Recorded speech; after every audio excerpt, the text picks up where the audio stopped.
हाम्रो देशमा जेन्जी आन्दोलनको पश्चात आदरणीय सुशीला कार्कीजीको नेतृत्वमा जेन्जीहरूको माग अनुसार सरकार गठन भयो।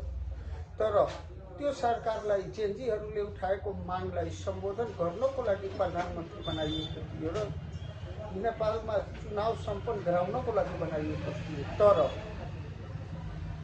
जेन्जीले उठाएको माग भ्रष्टाचारीहरूको सम्पत्ति छानबिन गरी कानुनी कारबाही गर्ने,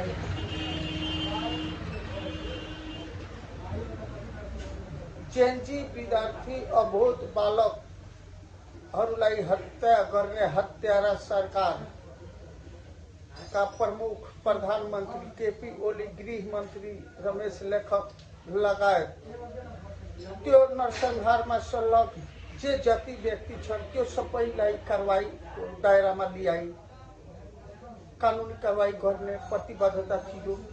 तर चुनाव पनि गराउनु पर्ने एजेन्डा थियो देशलाई निकास दिनको लागि र सुशासन, सुनवाई, कारबाही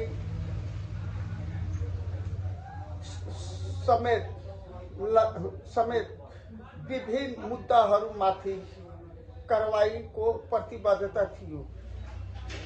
जेन्जीको समर्थनमा सरकार बनेपछि आदरणीय सुशीला कार्कीजीले यति समय बित्दाखेरि अहिलेसम्म न चुनावी वातावरण बनाउन सकेका छन् कार्की सरकार, न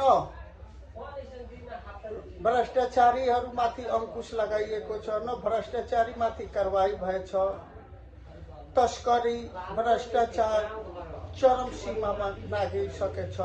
तैपनि यो सरकार आफ्नो पीठ थपाउनमा व्यस्त छन्। जेन्जीहरूको हत्यारालाई अहिलेसम्म सजाय दिएको छैन। पुरानो सरकार र यो सरकारमा